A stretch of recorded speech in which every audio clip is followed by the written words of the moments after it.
"You have no rights to these assets anymore," my daughter-in-law said, her voice calm, almost bored, as if she were reminding me to take out the trash instead of erasing my entire life. My son didn't argue, he didn't even look at me, he just nodded. I stood there for a moment, my hand still resting on the back of the dining chair Noelle used to sit in. The wood felt colder than it should have. Or maybe it was just me. I didn't say a word. I walked upstairs, closed the bedroom door quietly behind me, and sat on the edge of the bed we had shared for 32 years.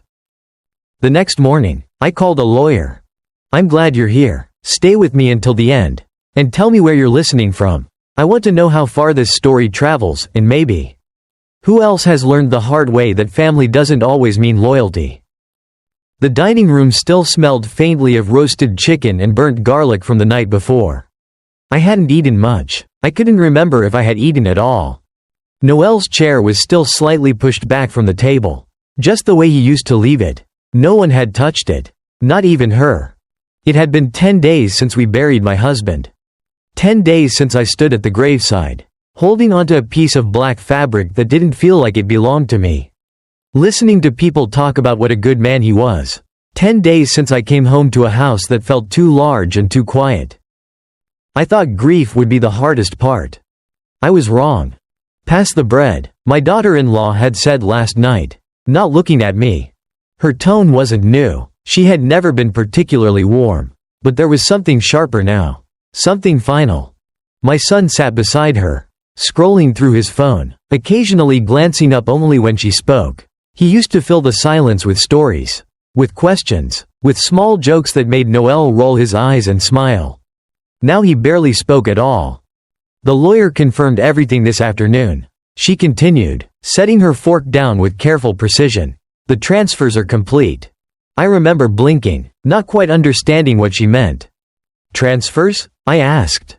She finally looked at me then. Not with anger, not even with irritation. Just certainty.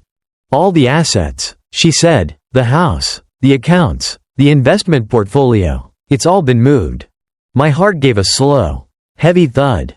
"That doesn't make any sense," I said quietly. "Your father and I."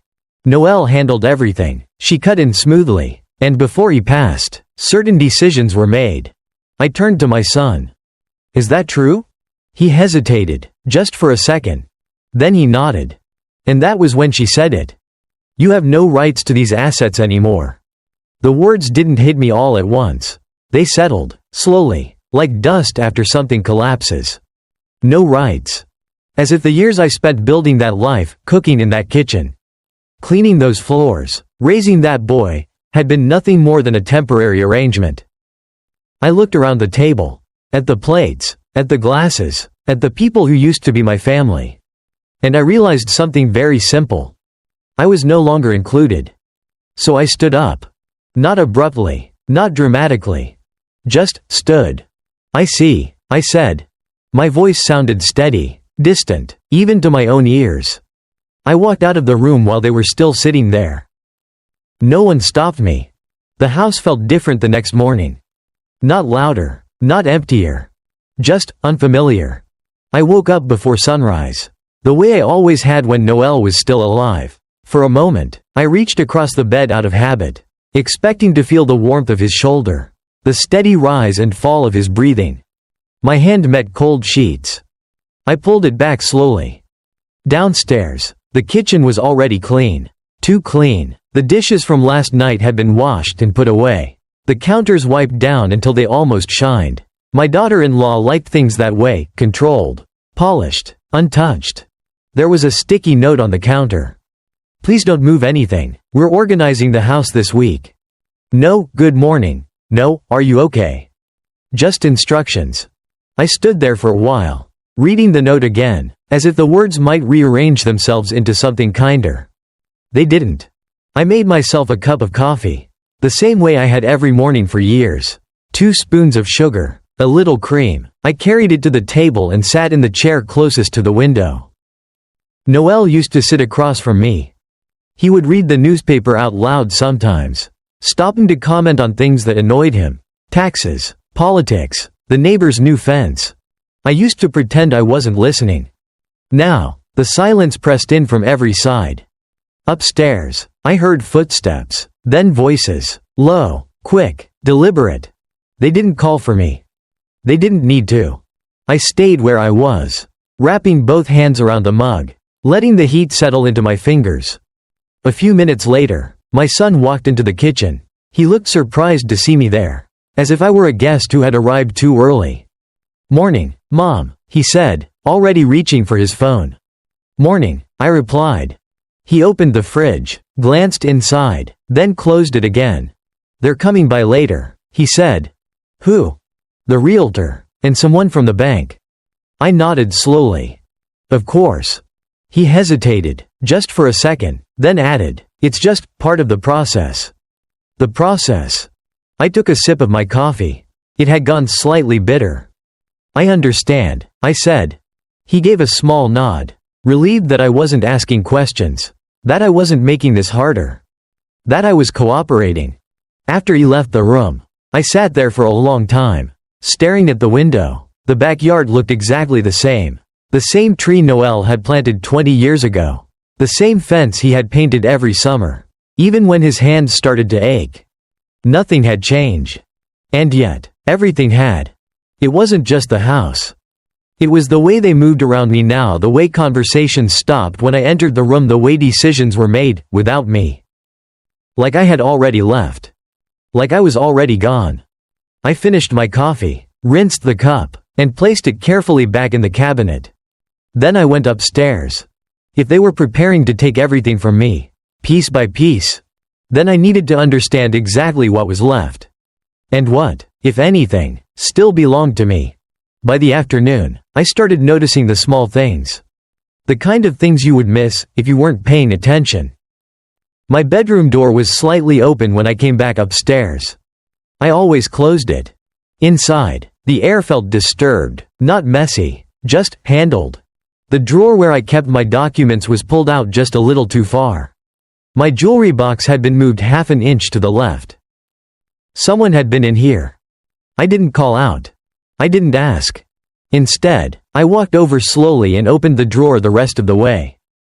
The folders were still there. Birth certificates, old insurance papers, copies of tax returns Noel insisted we keep for at least 7 years. But the blue folder, the one Noel always handled himself, was gone. I stood there for a moment, my fingers resting on the edge of the drawer. Then I closed it. Downstairs, I heard my daughter-in-law's voice again. Low, controlled, the kind of voice she used when she thought she was being efficient. "They don't need all of this," she said. A pause. "We'll sort it out, just pack what's necessary." I moved closer to the top of the stairs. Not enough to be seen, just enough to hear. My son said something I couldn't quite catch. Then she replied, "She won't even notice. She doesn't understand any of this anyway." I felt something shift inside me. Not anger. Something quieter than that. Something that settled deep and stayed there. I stepped back before the floorboard could creak. Back in my room, I sat down on the edge of the bed again, the same place I had sat the night before. 32 years in this house. I knew every sound it made, every loose hinge, every step that groaned under pressure. And yet, somehow, I had missed this. Or maybe I hadn't wanted to see it. I thought about the last few months before Noel passed. The way he had started locking his study door more often.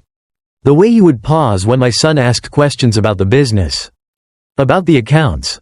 The way he once said, very quietly, "Not everything needs to be shared." At the time, I thought he meant privacy. Now, I wasn't so sure. I stood up and walked over to the closet. On the top shelf, behind a stack of old photo albums, was a small metal box Noel had kept for years. He never hid it, but he never talked about it either. I reached up, pulled it down, and set it on the bed. The lock wasn't complicated, it never had been. Inside, there were a few documents, some old letters, and a key. Just a small, ordinary key. I turned it over in my hand, trying to remember. Then it came back to me. The bank, Noel had said once, in case anything ever happens. I closed the box slowly. Downstairs, I could hear movement again. Doors opening, footsteps, Voices that didn't include me. They were already making plans. Already deciding what stayed, and what didn't. I slipped the key into my pocket. For the first time since that dinner, I didn't feel confused. I didn't feel lost. Just certain. If they thought I didn't understand what was happening in my own home, then maybe it was time I found out exactly what Noelle had been trying to protect. And why. I didn't go downstairs again that evening.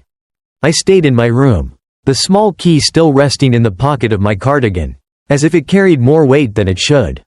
Outside, the light faded slowly, stretching shadows across the walls, the same walls Noelle had painted himself one summer, insisting on doing it without help even when his hands had already started to tremble. "You always rush," he had told me, smiling as he dipped the brush again. "Some things take time." I used to laugh at that. Now, I sat there in the quiet, realizing how many things he had taken his time with, that I never fully understood. Noelle had never been careless. Not with money, not with paperwork, not with people. He kept records of everything. Neatly labeled folders, dates written in the corner, notes in the margins only he could read. And yet, he never explained any of it to me.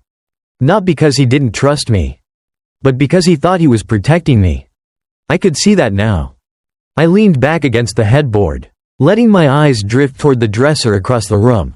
His watch was still there, the one he wore every day for nearly 20 years. I hadn't moved it. I hadn't moved anything. Downstairs, I heard laughter. Soft at first, then clearer. My daughter-in-law. Another voice joined her, a man's voice, confident, polite. The realtor. "So the layout is perfect for renovation," he was saying. "Open up this wall, modernize the kitchen, you'd increase the value significantly." Increase the value.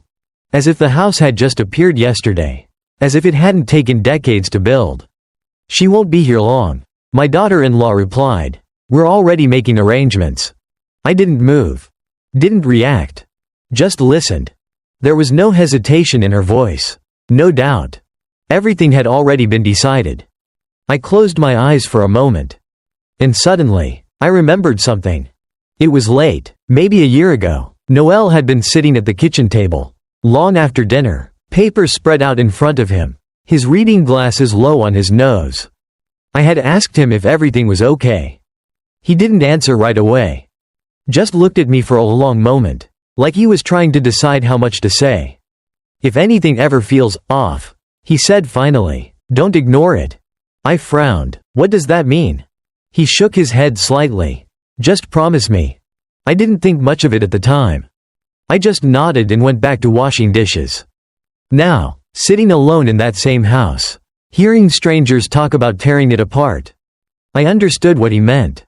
This wasn't sudden. It hadn't started yesterday. It had been building. Quietly. Carefully. And I had missed it. Or maybe, I had trusted too much. I stood up and walked over to the window. The backyard was dark now, the tree barely visible against the night sky. For years, this house had been my world. Now, I was standing inside it, like I didn't belong. I reached into my pocket and wrapped my fingers around the key. Cold, solid, real. Whatever Noelle had left behind, whatever he had prepared. It wasn't downstairs. It wasn't in their hands. And for the first time since that dinner, I felt something steady settle in my chest. Not hope. Not yet. But direction. Tomorrow, I would go to the bank. And I would find out exactly what my husband had been trying to tell me before it was too late. The next morning, I left the house before anyone came downstairs. No note, no explanation. Just my coat, my purse, and the key in my pocket. The air outside was colder than I expected, sharp enough to make me pause for a second before stepping off the porch. I hadn't driven in a while. Not since Noelle passed. He used to handle that too, saying traffic had gotten worse over the years. So I called a cab. The driver didn't say much, just asked for the address and nodded. I gave him the name of the bank Noelle had used for as long as I could remember. We passed familiar streets, the grocery store, the pharmacy, the small diner where Noelle liked to sit on Sunday mornings. Even after we bought a coffee machine at home, everything looked the same. Like nothing had changed. But it had. 15 minutes later, I stepped into the bank lobby. The smell hit me first. Clean, quiet, controlled, the kind of place where everything is in order, even when people's lives aren't. I walked up to the front desk. My hands steady, even if the rest of me wasn't. "I need to review my accounts," I said. The young woman behind the counter smiled politely. "Of course, ma'am, do you have identification?" I handed it over. She typed for a moment. Then her expression shifted, not dramatically, just enough for me to notice. "Would you mind waiting a moment?" she asked. I nodded. A few minutes later, an older woman approached me. Mid-50s, maybe, calm eyes, careful voice. "Mrs. Henderson?" she said. "I'm the branch manager. Please, come with me." She led me into a small office and closed the door behind us. "First, I want to say I'm very sorry for your loss," she said. "Thank you," I replied. She sat down across from me, a file already open in front of her. "You mentioned you wanted to review your accounts," she continued. "When was the last time you did that?" I thought about it. "I don't think I ever have," I said. "My husband handled everything." She nodded slowly, as if that confirmed something. "I understand," she said. Then she turned the monitor slightly so I could see. "At the moment, there is a joint checking account," she began, "used for household expenses." That part made sense. "There is also a savings account," she added, "also joint." Again, expected. But then she paused. "There are additional accounts," she said carefully. I looked at her. "What kind of accounts?" She clicked a few more keys, then turned the screen fully toward me. "Several fixed deposits, a money market account, and," she hesitated just slightly, "a trust account." I stared at the numbers. They didn't make sense. Not at first. Too large, too structured, too deliberate. "I don't understand," I said quietly. "I've never seen any of this before." She folded her hands on the desk. "All of these accounts are in your name," she said. "My name. Not my son's, not my daughter-in-law's. Mine." I felt my fingers tighten around the edge of the chair. "That can't be right," I said. "My husband." "Your husband set them up," she said gently, "but you are the primary account holder." The room felt very still. "Is there any way someone else could have moved these funds?" I asked. She shook her head. "Not without your authorization." I sat there, the words settling slowly. Upstairs, in that house, they were measuring walls, calling realtors, talking about renovations, talking about what they thought they owned. And here, sitting in front of me, was something they had never touched, never seen, never understood. I looked back at the manager. "What do I need to do?" I asked. "To access everything that belongs to me?" She didn't answer right away. Instead, she gave a small, knowing nod. "I think," she said, "you should speak with an attorney." I reached into my pocket and touched the key. Cold, solid. For the first time since Noelle died. I wasn't behind. I was just quiet. I didn't go straight home after leaving the bank. I sat in the back of the cab, the folder of printed statements resting on my lap, my fingers lightly pressed against the edges as if they might disappear if I let go. The numbers were still there. Quiet, unmoving, certain. Not touched, not transferred, not theirs. Outside the window, the city moved the same way it always had.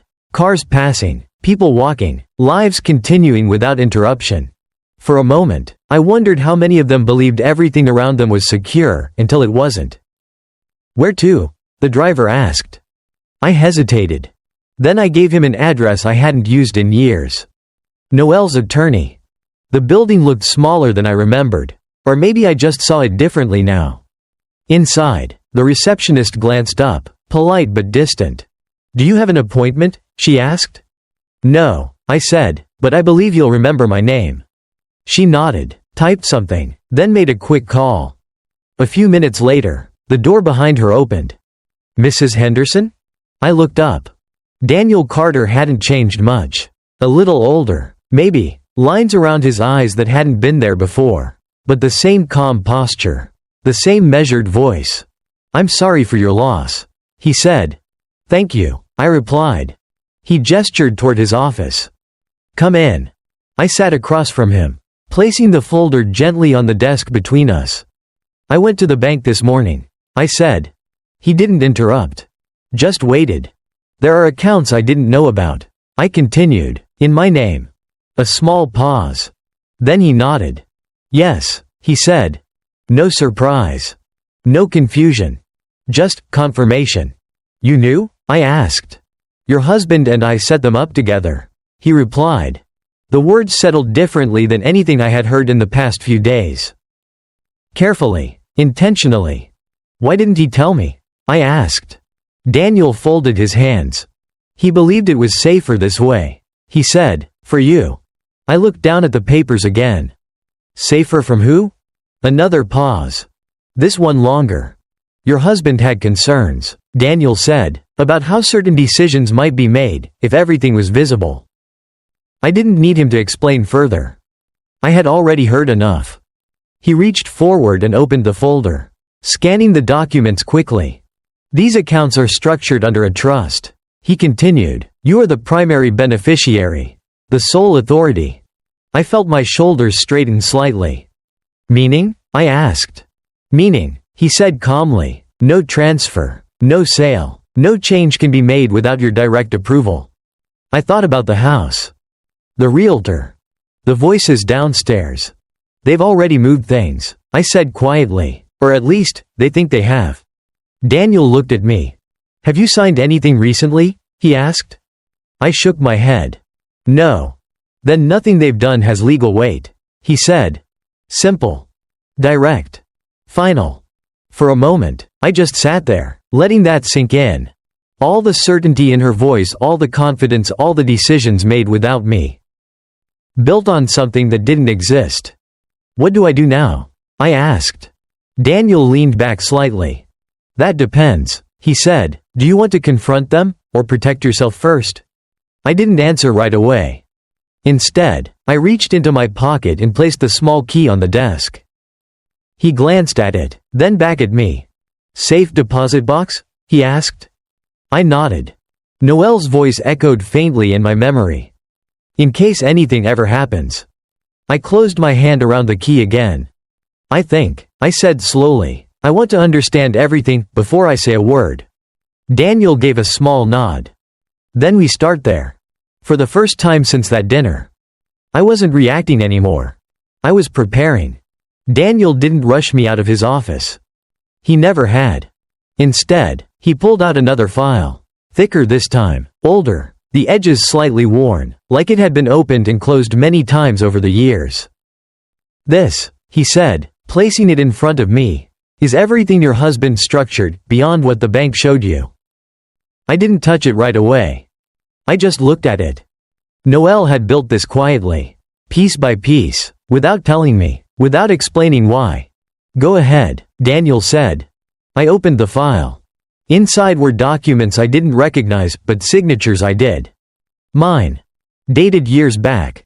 Times when Noelle had asked me to just sign here, while we were at the bank. Or after dinner. Or before a trip. Routine things, he had said. Updates. Renewals. I never questioned it. I trusted him. "These are all valid," Daniel said. "Witnessed. Filed. Legally binding." I ran my fingers lightly over one page. A trust agreement. Another. Transfer conditions. Another. Authorization limits. Each page, another layer. "He didn't just leave you assets," Daniel continued. "He built a system around them." I looked up. "A system?" "To make sure they couldn't be taken from you," he said. The words landed slowly. "Not taken. Protected." I leaned back slightly, the weight of it settling in. "They think they already have everything," I said. Daniel gave a small nod. "That's often the case," he replied, "when people only see the surface." I thought about the dining table. Her voice. "You have no rights to these assets anymore." I almost smiled. Almost.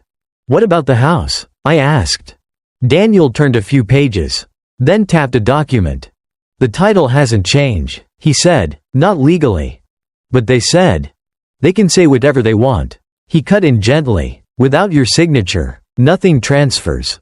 Silence settled between us for a moment. Clean. Clear. So what happens when they try to sell it? I asked. They won't be able to. He said, not without hitting a wall. I nodded slowly. A wall. I could already imagine it. The confusion the phone calls the sudden realization. I closed the file carefully.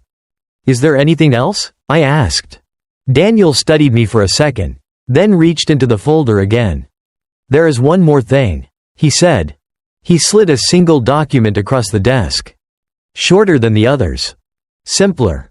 But heavier. A directive, he explained. Your husband added it 5 years ago. I read the first line. And stopped. My eyes moved slower after that. Each word, deliberate. Clear. Final. If any party attempts to transfer, claim, or misrepresent ownership of assets within this trust without the explicit consent of the primary beneficiary. I didn't need to read the rest. I already understood. I looked up at Daniel. They lose everything, I said. He nodded once. Yes. Not a punishment. A condition. Built into the structure. Quiet, invisible. Until it wasn't. I sat there, the paper still in my hands. Upstairs in that house, they were making plans. Talking about renovations, talking about ownership. Talking about a future that wasn't theirs. And they didn't even know they had already crossed the line. I folded the document carefully and placed it back in the file. I don't need to confront them yet, I said. Daniel didn't respond. He didn't need to. I think, I continued, standing slowly, I'd rather see how far they go. He gave a small, understanding nod. Just make sure you're ready when they do, he said. I picked up the file. Steady, firm. I am, I replied. Because for the first time since Noel died, I wasn't the one being pushed out. I was the one holding the door. When I got home that afternoon, nothing looked different. And that was the first thing that felt wrong. The same shoes by the door, the same voices in the kitchen, the same calm, controlled tone my daughter-in-law always used when she thought everything was going according to plan. I stepped inside quietly. No one noticed. From the hallway, I could hear her again. I already spoke with the bank. She said, we'll start moving the funds by the end of the week. A pause. Then my son's voice, lower, uneasy. Are you sure everything's finalized? She let out a small breath, almost amused. I told you, it's done, she said. She doesn't even know what she signed. I didn't move. I just stood there, my hands still resting lightly on the doorframe. The file in my bag felt heavier than it should have. They won't question it, she continued. People like her don't understand these things. People like her. I looked down at my hands. Steady. Still. Then I walked into the kitchen. They both turned. For a second, neither of them spoke. You're back, my son said. I nodded. Yes. My daughter-in-law smiled. Polite, measured. We were just discussing some updates, she said, trying to make things easier for everyone. Easier. I placed my bag on the chair. I see, I said. She watched me for a moment, as if trying to read something in my face. But there was nothing there. Not anymore. Actually, she added, we'll need you to sign a few more documents later this week. Just routine. Routine. I almost recognized the word. Almost. I'll take a look when I have time, I replied. Not yes. Not no. Just later. Something shifted in her expression. Brief, subtle. But I saw it. That was the first crack. Over the next few days, I stayed quiet. I moved through the house the same way I always had. Slow, predictable, uninvolved. I made my coffee in the morning, sat by the window, listened more than I spoke. And they continued. Boxes started appearing. Small at first. Then larger. Drawers were emptied, closets reorganized, things were labeled, sorted, decided. I watched it all. Not openly, but carefully. One afternoon, I passed by the living room and saw papers spread across the table. Contracts, numbers, a laptop open. My daughter-in-law leaned over them, pointing at something. If we list it next month, we can push the price higher, she said. My son nodded, though slower this time. "And the accounts?" he asked. She smiled. "I'll handle that." Always the same tone. Certain. Controlled. Wrong. I didn't stop walking. Didn't ask. Didn't interrupt. That night, I sat in my room with the file open in front of me. Every page, every clause, every signature. Clear. Unshakable. They weren't just wrong. They were already in violation. I closed the folder gently. Downstairs, I could hear them laughing again. Planning. Moving forward, with something that didn't belong to them. I reached into my pocket and touched the key. Cold. Familiar. They thought I was behind. Confused. Irrelevant. I leaned back in the chair, letting the silence settle around me. No. I wasn't behind. I was waiting. And every step they took was bringing them exactly where they didn't expect to be. 2 days later, she finally said it out loud. "We should have a family meeting," my daughter-in-law announced over breakfast, as if she were suggesting a weekend brunch. I didn't look up immediately. I just stirred my coffee once, twice, then set the spoon down. My son nodded. "That's probably a good idea," he said, "to clarify everything." Clarify. I lifted my cup and took a small sip. "Of course," I said. That afternoon, they set the table differently. Not for a meal. For a conversation. Papers were laid out neatly. A laptop open. 2 extra chairs pulled closer together on one side, and 1 chair left alone on the other. Mine. I walked in slowly and took my seat. No one spoke for a moment. Then she began. "We've been reviewing the financial situation," my daughter-in-law said, her tone calm, rehearsed, "and we think it's best to move forward with a more structured plan." I nodded slightly. "I see." She slid a document toward me. "This is just a formality," she added, "to finalize ownership and allow us to manage everything properly." I didn't touch the paper. "What kind of ownership?" I asked. She smiled. "The house, the accounts, all major assets. It's already been transferred, but this ensures everything is aligned." Aligned. I glanced at my son. He avoided my eyes. "You'll still be taken care of course," she continued quickly. "We're not asking you to leave or anything like that. This just makes things easier. For everyone. Easier." I let the silence sit for a moment. Then I asked, quietly, "And if I don't sign?" That was the first moment her expression changed. Just slightly. A pause. Then she leaned back. "Well," she said, choosing her words more carefully now, "there wouldn't really be a reason not to. Everything is already in motion." Already in motion. I looked down at the document again. Blank where my signature should go. Waiting. "I'd like some time to review it," I said. Her smile didn't disappear. But it tightened. "There's nothing complicated here," she replied. "It's all standard." "I'm sure it is," I said. "Still, I'll take a look." My son shifted in his seat. "Mom, it's just paperwork," he said. "We're trying to help." Help. I finally looked at him. For a moment, I saw the boy he used to be. The one who used to sit across from me at this same table. Asking if there was more dessert. Then it passed. "I understand," I said. And I did. More than they realized. I reached forward, picked up the document, and placed it gently back down. "I won't sign anything today." Silence. Heavier this time. My daughter-in-law leaned forward slightly. "Is there a problem?" she asked. I met her eyes. For the first time. "No," I said calmly. Then I stood up. "There isn't." I left the table before either of them could say anything else. Behind me, I heard the faint scrape of a chair. A low whisper. The beginning of something shifting. Upstairs, I closed my door and sat down in the same chair by the window. The file was already there. Open. Waiting. They had made their move. Carefully, confidently. But not completely. Not yet. I leaned back and let out a slow breath. They still thought they were in control. They still believed everything was already theirs.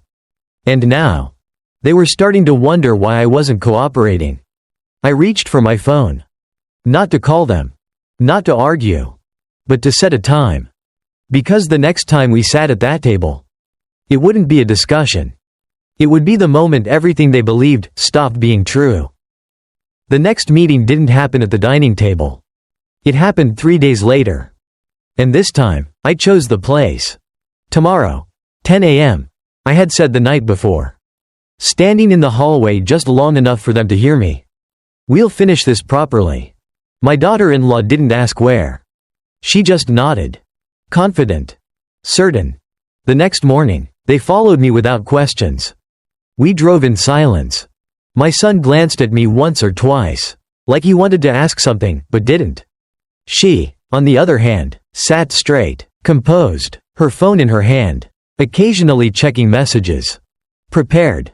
When we arrived, she frowned slightly. A law office. Glass doors, quiet lobby, the kind of place where voices naturally lower. This isn't necessary, she said lightly. We can handle everything at home. I prefer this, I replied. Nothing more. Inside, the receptionist greeted us and led us to a conference room. Daniel was already there. Standing. Waiting. My daughter-in-law's steps slowed, just slightly. My son looked from him to me. "Mom, what is this?" he asked. I took my seat. "This," I said calmly, "is where we clarify everything." Daniel nodded politely. "Good morning," he said. "Please, have a seat." They sat. Not as comfortably as before. My daughter-in-law placed her bag on the table. Her posture still controlled, but her eyes sharper now. "I assume this is about the transfer documents," she said. Daniel didn't respond immediately. Instead, he opened a folder. "Not theirs. Mine. I believe there's been a misunderstanding," he said. She smiled. "There's no misunderstanding," she replied. "The assets have already been transferred. We've confirmed it." Daniel looked at her. Then slid a document across the table. "Have you?" he asked. She picked it up. At first, her expression didn't change. Then, it did. Slowly. My son leaned closer. "What is that?" he asked. Daniel answered calmly. "The trust agreement," he said, "the one governing all major assets under Mrs. Henderson's name." Silence. Thicker than anything before. "That's not possible," my daughter-in-law said quickly. "We reviewed everything, the accounts, the house." "The house," Daniel interrupted gently, "has not been legally transferred." He turned another page. "The accounts you referenced are operational, not controlling." I watched her eyes move across the paper. Faster now. Less certain. "That's not what we were told," she said. "No," Daniel replied, "it isn't." My son looked at me. Confused. "Mom, did you know about this?" he asked. I met his eyes. "Yes." Just one word. Nothing more. My daughter-in-law straightened. "This doesn't change anything," she said, her voice tighter now. "We have documents. Signed documents." Daniel nodded. "I'm sure you do." Then he placed another sheet on the table. "This clause," he said, tapping lightly, "is particularly important." She looked down. "Read." Stopped. Her fingers tightened slightly around the edge of the paper. "If any party attempts to transfer, claim, or misrepresent ownership of assets within this trust without the explicit consent of the primary beneficiary." Daniel didn't finish the sentence. He didn't need to. I could see it on her face. She understood. "What does that mean?" my son asked, his voice lower now. Daniel looked at him. "It means," he said calmly, "any such attempt results in immediate forfeiture of all claims." Silence. Complete. My daughter-in-law's composure didn't break. Not fully. But it shifted. Cracked. Just enough. "That's excessive," she said. Daniel closed the folder. "It's legal," he replied. I didn't say anything. I didn't need to. For the first time since that dinner. They weren't speaking over me. They were looking at me.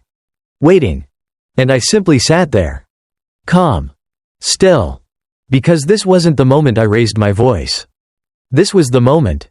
Everything they built their confidence on disappeared. No one spoke for a long time after that. Not my son, not her. Even the air in the room felt different. Heavier. like something had quietly collapsed. But no one wanted to be the first to acknowledge it. My son was the one who finally broke the silence. "So, what happens now?" he asked. His voice was softer than before. Not confident, not certain. Just unsure. Daniel didn't answer right away. He looked at me. Waiting. I could feel both of them watching me now. Not talking over me. Not deciding for me. Waiting. I folded my hands on the table. "What happens now," I said slowly, "is very simple."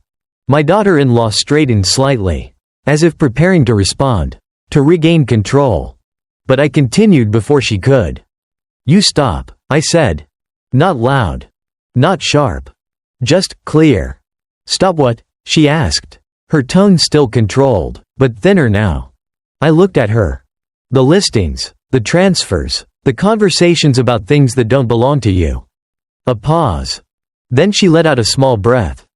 "We were trying to manage things responsibly," she said. "You weren't involved. We had to step in." I nodded once. "I see." My son leaned forward. "Mom, we thought." "I know what you thought," I said. And I did. That I wouldn't understand, that I wouldn't check, that I would sign whatever they placed in front of me. Daniel slid another document forward.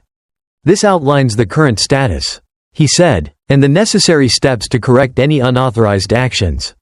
My daughter-in-law didn't touch it this time. She just looked at me. "What exactly are you asking?" she said. I held her gaze. "I'm not asking," I replied. Another pause. Longer. Then my son spoke again.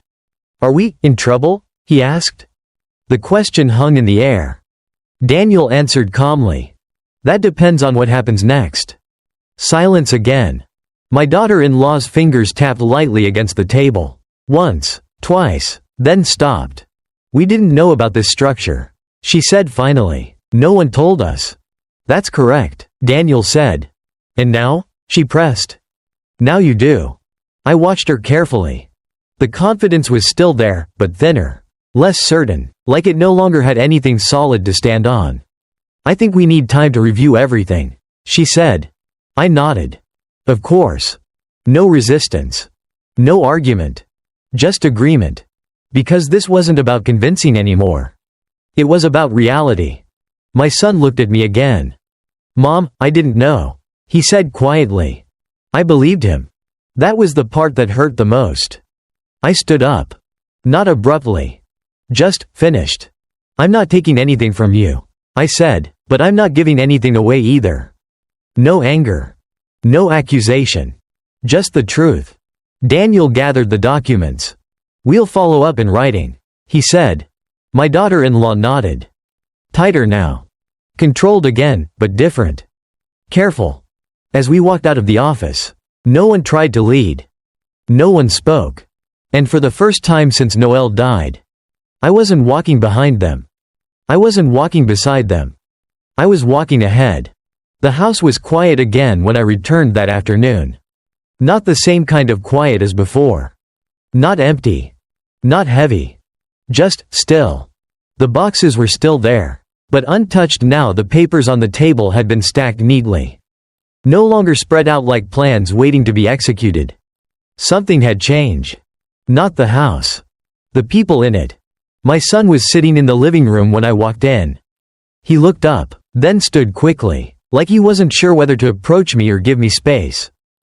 "Mom," he said. I nodded. He hesitated for a moment, then spoke again. "I should have asked questions," he said. I didn't. I looked at him. Really looked. For a second, I saw the boy he used to be again. The one who trusted easily. The one who believed things would always be taken care of. "It's done," I said. Not harsh. Not forgiving. Just finished. He nodded slowly. Behind him, I could see her in the kitchen. Not speaking, not directing, just standing there, watching. Careful now. Measuring every step. I walked past them both and went upstairs. The bedroom looked exactly the same. The bed, the dresser, Noel's watch still resting where I had left it. I sat down beside it and picked it up, turning it slightly in my hand. Time had moved forward. But something else had settled into place. Not everything had been taken. Not everything had been lost. Noelle had known. Not everything, but enough. Enough to leave something behind that couldn't be moved, signed away, or quietly taken. I placed the watch back where it belonged. Downstairs, I could hear softer voices now. Slower, more careful. No more plans about selling the house, no more talk about transfers. Just silence between words. That evening, I made dinner. Simple. The way I used to. No one asked me to. No one stopped me. We sat at the table again. The same table. The same chairs. But no one told me where to sit. No one spoke for me. No one decided anything without looking in my direction first. And I noticed something else. No one mentioned the assets. Not once. After dinner, I stood up, gathered my plate, and walked to the sink. "I'll be staying," I said. Not loud. Not announced. Just said. No one argued. No one corrected me. Because this time, there was nothing left to misunderstand. Later that night, I sat by the window again. The same place I had sat days before, when everything felt like it was slipping away. The key was still in my pocket. The file was still in the drawer. Untouched. Not needed anymore. I looked out at the backyard. The tree Noelle planted stood there, quiet and steady, just like it always had. Some things don't move, even when everything around them does. I didn't win anything. I didn't take anything back. I just didn't lose it. And in the end, that was enough. Because they thought I was alone. They thought I didn't understand. They thought they had already taken everything. But they forgot something simple. I wasn't just part of that life. I helped build it. And I was still here. Still standing. Still in control. And this time, they knew it.